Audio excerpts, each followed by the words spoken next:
What's going on, everybody? Welcome to the newest episode of Nerd Vibes. We're here. We are a day late, but not a dollar short. I'm saying I wanted to wait to make sure we got enough information and I did enough research to where I felt comfortable talking about what we're going to talk about and the one big thing today. So I did that, took an extra day, and here we are. So if you're seeing this, I recorded this Monday night instead of Sunday night because I did Sunday night to do a lot of my research. So I'm recording this Monday night and it'll be uploaded Tuesday morning. I don't know when you guys are seeing it, but that's when I'm recording it. All right. But first, per the usual, we are going to get into the media minute. And the first thing I want to talk about is this amazing episode of One Piece.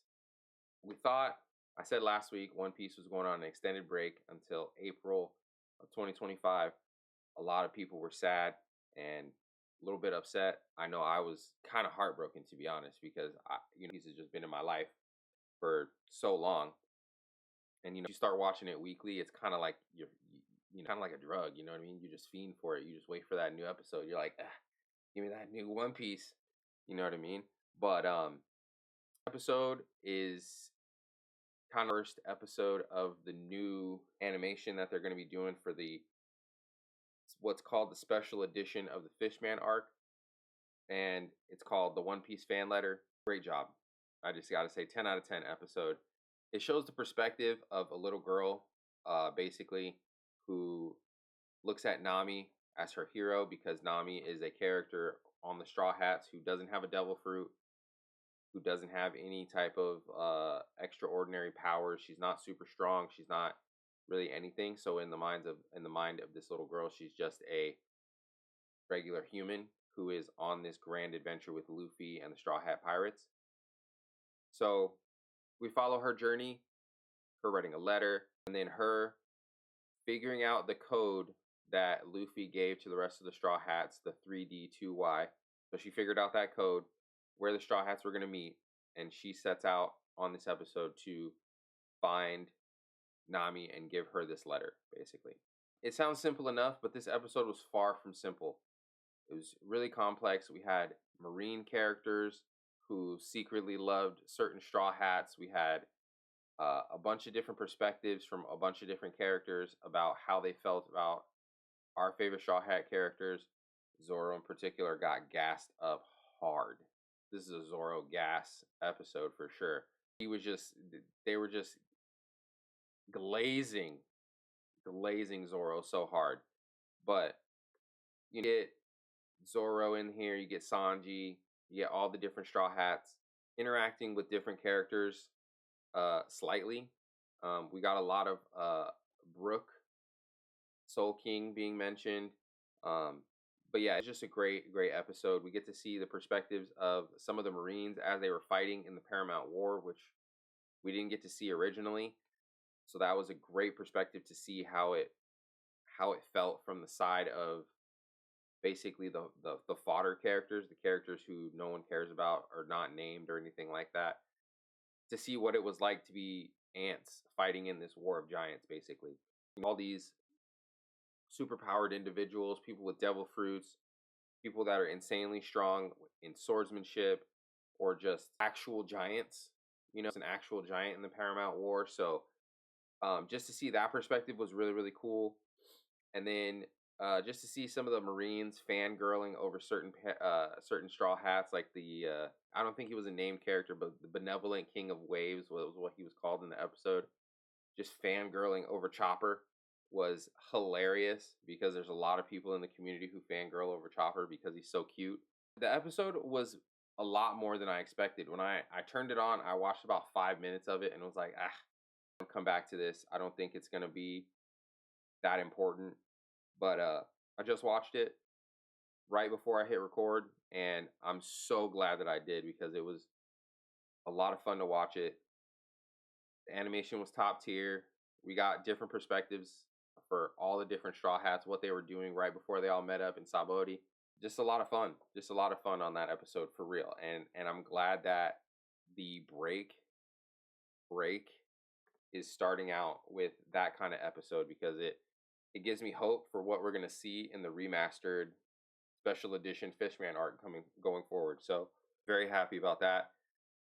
Next thing I want to talk about is this new anime called Dan Da Dan. I watched it on stream last night, and I'm not going to be watching it on stream anymore. Let's just say that there was some parts in there that were super super sketchy in terms of watching it on the live stream. Not great. I don't really want to go into it, but I am intrigued about the anime. It focuses on a girl who doesn't believe in aliens and a boy who doesn't believe in ghosts. And the first episode is about them basically trying to prove to the other that the first episode is them trying to prove to the other that their thing that they believe in exists. So the boy is trying to prove to the girl that UFOs exist, and the girl is trying to prove to the boy that ghosts exist. For the first episode, they both exist. The way that they find this out is actually crazy, insane. There was parts of it where I was watching it and was actually a little bit uncomfortable, but it's kind of par for the course. But just know going into that first episode, you get ready to see some stuff because there's no nudity or anything like that, but man, close to it.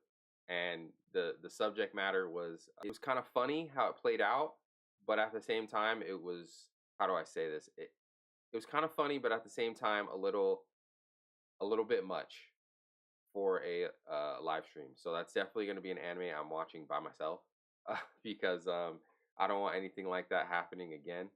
I'll just say that when the girl gets abducted by the UFOs immediately strip off her clothes to just she's in her bra and underwears, and it proceeds to get a little bit more ridiculous after that. Overall, I like the concept of the anime. The intro song is a banger, really really good. I was kind of bopping to it a little bit. The subject matter in terms of the existence of UFOs and ghosts and how they have to, as a team now, combat that. I'm interested to see going forward. But that first episode was a doozy, and I will say that for sure. But good so far. Next thing on the list is I want to talk about Blue Lock season 2, and it's not what you guys think I've been talking about because I've been hyping it up. I like Blue Lock season 2. I think season 2 is great. I've been having a lot of fun watching it, but there has been a debate now about the animation in season 2.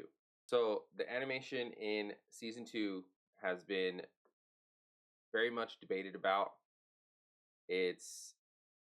People have been saying it's a step down from the season 1 animation, and after seeing people's kind of do what they've been seeing in season 1 versus season 2, I can kind of people are saying that the frames are not great, that it's basically a PowerPoint presentation of an anime, and I can't say that I don't see it after seeing what people are talking about, but I can say I didn't see it beforehand because I enjoy the story of the anime mostly.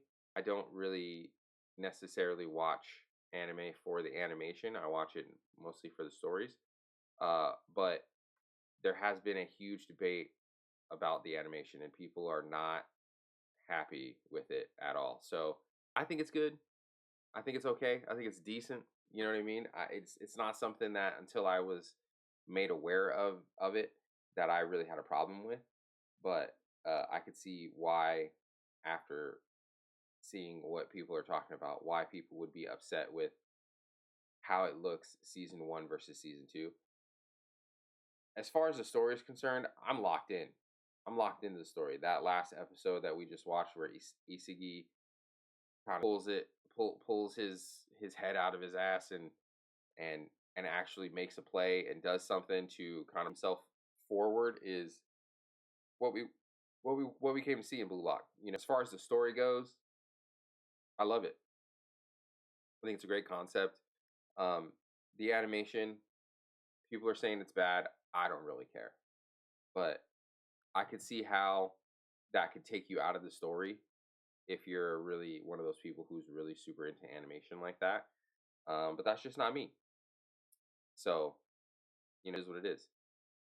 Last thing on the Media Minute, and this is going to lead us into our one big thing, is I read, finally, I've had this comic for so long, Green Lanterns #1. And that's it in the background right there. If you can see, if you're watching on YouTube, if you're on the podcast, sorry. But it's Green Lanterns #1, where basically Jon Stewart is now the leader of the Green Lantern Corps after the events of, I want to say it's the Blackest Night and all that kind of stuff, where kind of Guardians pretty much lost control of the Green Lanterns and a lot of other things. So now they are coming back with a reformed Green Lantern Corps, with Jon Stewart being the head of it, because he is not only military savvy, strategically savvy, but he also is very like cool, smart, logical. So he's the proper leader to have for the Green Lantern Corps at this point. And this issue #1, they are basically having a conference of all the planets in the galaxy to basically welcome the planet of Oa into essentially the United Nations of space is essentially what happens. And in that, there are protesters. There are people who don't believe that the Guardians should be a part of that because of some of the atrocities that they've committed throughout history, or they've allowed to happen throughout history. So there becomes a problem with a magical faction. I'm not really sure what their names are because it's like, but this magical faction basically threatens the Guardians and essentially the Green Lanterns of stealing magic from them. And they attack the planet of Oa, and there's a huge battle. And Jon Stewart, as the leader of the Green Lanterns, has to orchestrate A, getting the civilians out, B, he has the Thanagarians, which is like Hawkgirl's race and Hawkman's race, to orchestrate the evacuation of the civilians. And then he's also trying to orchestrate the Green Lantern's counterattack to this magical entity. He realizes at the end of the comic, that the way to defeat this foe is to not fight at all. So he powers down. He says the Green Lantern's oath. I want to say the Green Lantern's oath right now. In brightest day and blackest night, no evil shall escape my sight. For those who worship evil's might, beware my power, Green Lantern's light. What he says, and the magical creature then powers down. He has a conversation with this magical entity, person, assailant, and they talk about how peace is done through talking, not fighting, and that's how they did that. But then we quickly turn to the Guardians, along with Kilowog and some other lanterns, as they're accepting their position into this United Nations type of thing. And we end the comic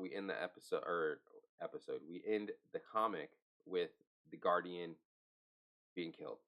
So that's where we're at after Green Lantern #1. I finally read it. It's probably like really, really old, but I wanted to read it because I wanted to refamiliarize myself with Jon Stewart as a character.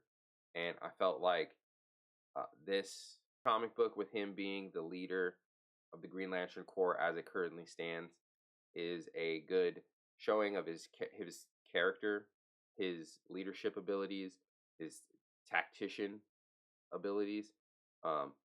Also, a great showing of his logical thinking under pressure.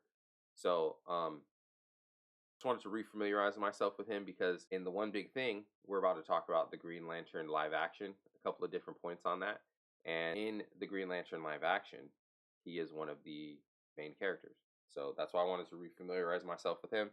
And I haven't read a comic in a while, so it was just really nice to actually crack open an actual comic book and read it. So that was fun as well. But now we're going to get to the one big thing, the live action Green Lantern series, starring Hal Jordan and the aforementioned Jon Stewart. So the one big thing today is going to be about the Green Lantern live action. We're going to talk about the plot points, some news that just came out about it, because New York Comic Con is going on, and James Gunn talked about it.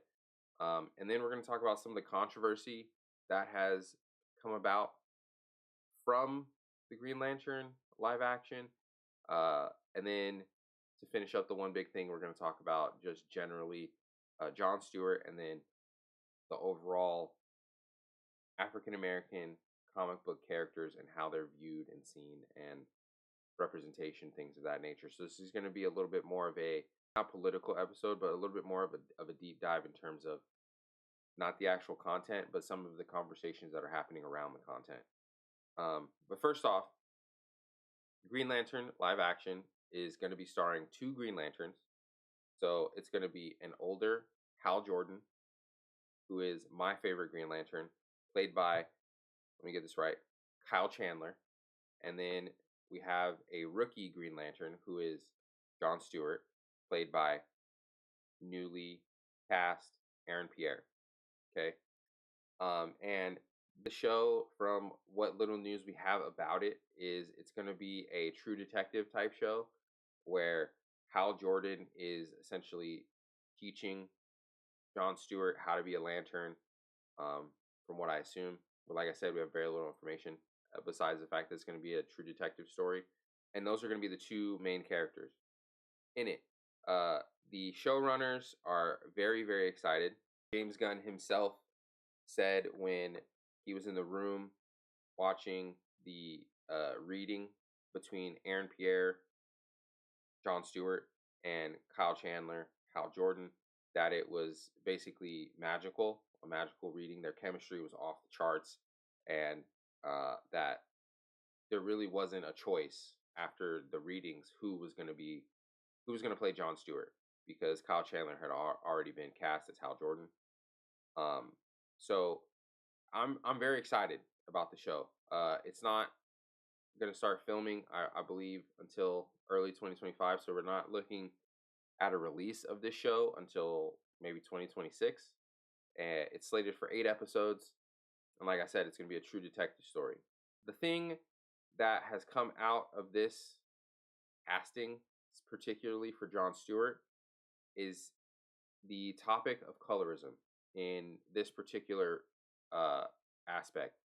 That this actor, Aaron Pierre, has been cast as Jon Stewart, and people are up in arms because he is of a lighter complexion of black than the comic book version, and even the actor who he was going against as the last 2, the other actor he was going against was of a darker complexion as well. So people were saying that the casting of Aaron Pierre as Jon Stewart was a example of colorism, and that being that the lighter skinned black man has a advantage, or they prefer a lighter skinned black man over a darker skinned black man. And the reason that this is important is because Jon Stewart himself is a darker skinned black man. I mean, grab the comic here, you can tell he is dark skinned, whereas Aaron Pierre is of a lighter complexion. So people were, about that. I made the argument that this wasn't necessarily an example of colorism initially, because he did the read. The other actor did the read, who was of darker complexion, and James Gunn said during the read, Aaron Pierre and Kyle Chandler's chemistry was just miraculous, and that was the kind of chemistry he was looking for in these 2 characters, to have that type of chemistry. So that's why I thought initially that this was a perfect casting. Aaron Pierre was starred in Rebel Ridge. It's a Netflix show where he plays a former military operative, or whatever his position was. I haven't seen the movie, but he has a lot of physical attributes that make him kind of Jon Stewart. He has the military acting background in terms of what he just did in Rebel Ridge, which fits Jon Stewart's character perfectly. He also kind of Jon Stewart. I mean, the skin tone kind of Jon Stewart. He has the eyes that are like piercing, especially with Jon Stewart when he has the green eyes from his power ring. He also has that physical, stoic presence that Jon Stewart has to play off of Hal Jordan's kind of not serious kind of personality. So I think that that played a part. All those things played a part in him getting the part. Now, the reason that this podcast is coming out a day later than it normally would is because I was doing my research. Because when I made that TikTok video talking about the casting, a lot of people came back and said this is an example of colorism, and I didn't really understand that, to be honest. I didn't understand what people were talking about. I was just under the impression that colorism was when they, out at like for in now I can't think of the movie. Scarlett Johansson played an Asian character, basically. I want to say it was Ghost in the Shell. That's what it was. The live action of Ghost in the Shell. The main character in the anime is an Asian woman, and in the live action movie, they put Scarlett Johansson as that character, who is a white woman. And I thought that was colorism, where they were like, hey, you know what? An Asian woman in this movie is not going to sell well in the States, so we need to put a white woman here. That's what I thought colorism was. Um, People told me, no, that's not colorism. That's race swapping. And I was like, okay, so I've been using this term wrong. So I said, let me do my research, find some other examples, other people who have talked about colorism, who kind of have examples in media and throughout all spectrums. Is it like specifically men? Is it kind of a both? And the thing that I found was it's kind of a both, honestly. A lot of darker skinned women get subject to colorism when they get passed over for roles for lighter skinned black women. And the seems like the opposite may be true for lighter skinned black men to darker skinned black men, because it seems that in majority of roles there are darker skinned black men who take those roles as opposed to lighter skinned black men. And I found personally, anecdotally, that lighter skinned black men seem to play more of the love interests in shows, play more of the sensitive, like I don't want to say more feminine, but more sensitive in terms of like they're a lot more of like the boy type people, whereas darker skinned black men are usually cast as more hardened in terms of emotionally. They're more physically imposing most of the time in comparison to lighter skinned people and lighter skinned black men. In some of the things that I've seen and in some of the videos I watched, people said that there's a lot of fetishizing when it comes to darker skinned black men as well in certain other adult arenas, where lighter skinned black men are not necessarily looked at that way. And then the same is true for darker skinned black women in those adult arenas as opposed to lighter skinned women in those arenas. But in terms of media, it's a lot of fairer skinned women. And in doing my research for this, I found that this case with Aaron Pierre being Jon Stewart may not be an example of colorism in my opinion, but I could see how other people would come to that conclusion and be upset with the casting, especially when the creator of Jon Stewart purposefully made him a darker skinned character, intentionally made him darker. There is an interview that has been circling around TikTok and like other social medias where you have the creator of Jon Stewart telling the story of when he created him, how he made him the shade of brown that he made him, which was a very dark brown.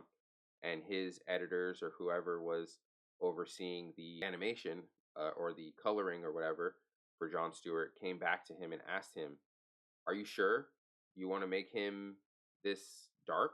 And the creator was like, yes, absolutely.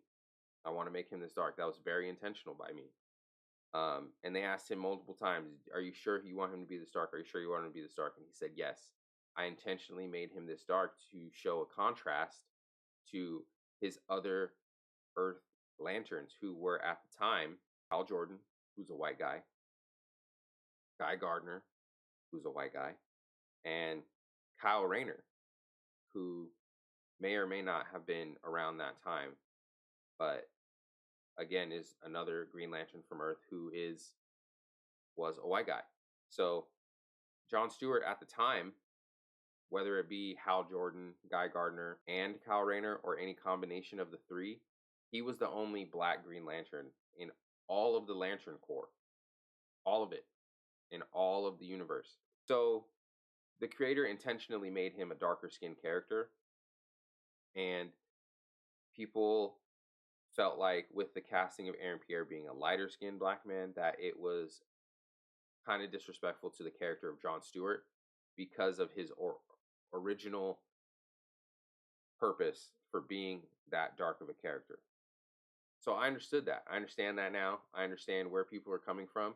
I still don't believe that in this particular case, that was an example of colorism. I just think that he beat out the other guy for the role, and he was just better for the role in this particular case than the other guy he was going against. But I understand, and I wanted to take that time to do the research and to understand or get a better understanding of what people were saying when it came to colorism.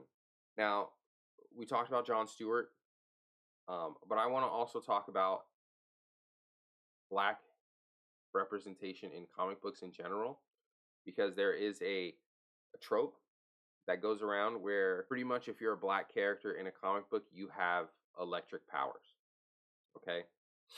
You can name a few. Miles Morales, Spider-Man, has electric powers. When they did a What If comic with Miles Morales, it was a what if he was Thor and he picked up Thor's hammer. So even in his what if scenario where he gets different powers and things of that nature, he still had electric powers.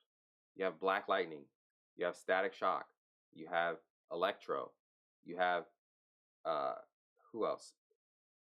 There was just a list of a bunch of them. I want to say it's I seem to do this when I'm on podcasts. Like I have all this information, then I just blank out. But it's a trope that a lot of African American characters in comics have electric powers. So it was very refreshing to see. Oh, Storm. How did I just forget Storm? Anyway, I have her on my shirt. Black Lives Matter. We got Black Panther, Luke Cage, Bishop from X-Men. I believe that's that's Misty from Luke Cage, and then Luke Cage in the background. Those are, out of those 5 characters, only one of them has electric powers, which is awesome. But the common trope, there's not a lot of African American representation in comics in general, outside of these 5 characters I just named, and then some of the other characters I named before. Most of them do not have their own comic books, and if they do, they're not like very. Storm is a mainstay in the X-Men. Luke Cage had Heroes for Hire, but he was with Iron Fist. Is Black Panther, who has been extremely popular since Chadwick Boseman portrayed him on screen. But there's a lot of other characters who don't get that kind of shine, don't get that kind of representation. And it's good to see, even though it isn't what some people have wanted in terms of how he looks overall, it's nice to see the representation of a comic book character who doesn't have electric powers, who isn't like someone who just randomly got powers, like fleshed out character who isn't like a teenager. Like Miles Morales is a great character, but he's still like hard to relate to as someone like me who's a bit older, because he's a teenager. And actually, I don't really like Spider-Man as a character in general, but yeah, so I relate to those types of characters. But Jon Stewart being a older black man who did his time in the military, who was a distinguished military veteran in the comic books, who is very upstanding as a citizen. We don't necessarily see that a lot in representation for black characters. Also, him being a very controlled person emotionally, have his outbursts. That is part of his character, but everyone does. But for the most part, he's very controlled emotionally. He doesn't have a very physically overwhelming presence, even though he is very muscular and things of that nature, but you can attribute that to his military service. So it is nice to see proper representation of a character that doesn't have electric powers and is what I would consider proper representation of an African American in comics. One of the best, I would say. So, kind of want to touch on that in the one big thing today because it was something that I felt I needed to learn about and I wanted to talk about and bring to my audience to kind of be aware of some of the things that you may or may not know. Like I said, I didn't necessarily know what colorism actually was until it was brought to my attention and I actually went and did my own research on it to understand why people were upset. I don't think this was one of those cases, but I understand. And so that was the one big thing. We're going to take a break real quick and then we're going to get to the look ahead. All right, let's get to the look ahead and then wrap the episode up. We have New York Comic Con going on right now, so there's going to be a lot of news coming out about DCEU, MCU stuff. So a lot of news coming out of New York Comic Con, so we're going to be talking about that probably next episode because once it wraps up, we can look at everything that came out and then just hit on a bunch of different stuff. The one thing I do want to talk about, Creature Commandos. We will be talking about Creature Commandos on the podcast. That comes out in December. So when that comes out, we will talk about it. But we're going to talk about that show and any other news, DCU related, MCU related, comic book, anime, all that stuff. New York Comic Con is going on right now. So we're going to talk about that stuff in some future episodes. The other thing I want to talk about is this new manga that I got. Haven't read it yet. It's called Versus. It comes from the same author that wrote One Punch Man and Mob Psycho, which is why I picked it up because I like both of those anime. And I'm always looking for something new to read. The only one volume is out right now, so it is new. So I wanted to read it and be able to talk about it before it starts getting big. You know what I mean? So I wanted to be the first one on that train. Same thing with Tank Chair, which is why I got the first volume of that one as well, because I wanted to be first. I always want first. I'm always looking for the next thing. It's hard about stuff that's already established, so I want to be someone that's talking about the next thing. So that's what we're going to do.